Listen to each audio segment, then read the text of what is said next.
So these last 2 years have really put us to the test. A pandemic, an insurrection, police shootings, protests, elections, and the list goes on and on.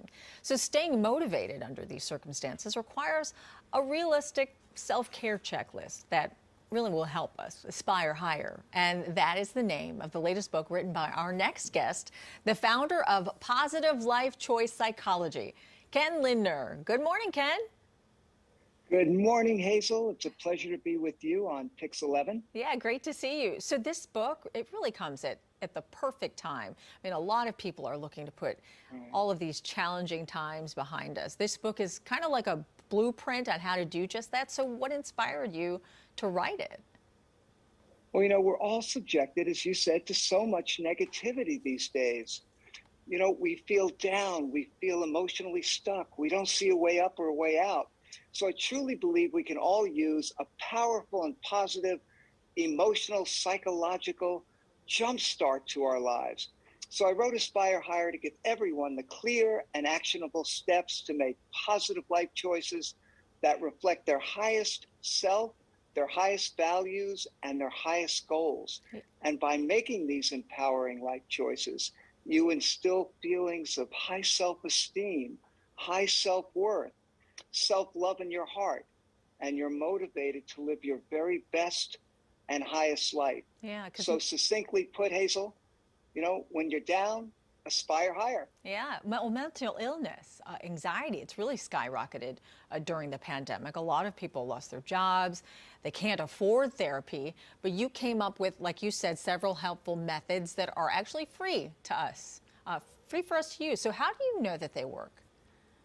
Well, first of all, I've been counseling people for almost 40 years to make positive life choices that jumpstart their lives and help them to fulfill their greatest potential.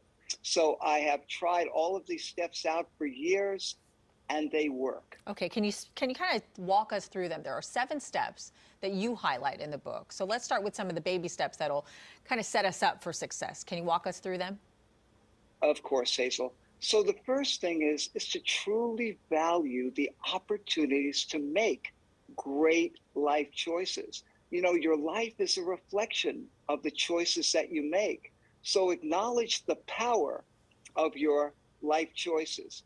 The second thing is, how can you make great life choices if you don't identify your highest goals? What do you want in your life? Take the time to figure out what will make your heart sing. Be consequence cognizant. Think about the consequences of your acts. It's so important. And don't make decisions when you are enveloped in toxic emotions, because when we're angry and sad and feel hurt and resentful, we oftentimes go for the quick fix and don't make a cognitively clear, highest value decision. So once you've laid these foundation, some of the things you say is consistency is key, acknowledgement, and be a solutionary. What is a solutionary?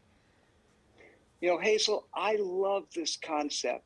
Being a solutionary means that not only do you make constructive decisions for yourself that benefit you, but you also make decisions and choices that elevate others, that benefit others, that positively impact others. And it's such a win-win situation because you feel great about the decision you made for yourself, you uplift others, and by uplifting others, you continue to raise self-esteem and feelings of self-worth and a high self-image in your heart. Yeah. So what would you say then is the bottom line of this book? Well, the bottom line is if you can make positive life choices that raise self-love in your heart and you love the track that your life is on, you're going to elevate your life. You're going to be motivated to elevate others. And as a result, you elevate our country. It's what I call the Aspire Higher triple bonus. And so I'm assuming that this is the way that you live your life. Well, I love being a bright light in other people's lives, Hazel, and I love seeing what can be in others. And that's why I do what I do. And that's why I've written Aspire Higher, to help people self-actualize and truly fulfill their potentials and live their very best and highest lives. All right, Kenny, thanks so much for being with us here on the PIX11 Morning News and for giving us these tools that we need to, as you say, aspire higher. Well, thanks so much, Hazel. It's a pleasure and a privilege. Thanks. Thank you. And the book is available wherever books are sold.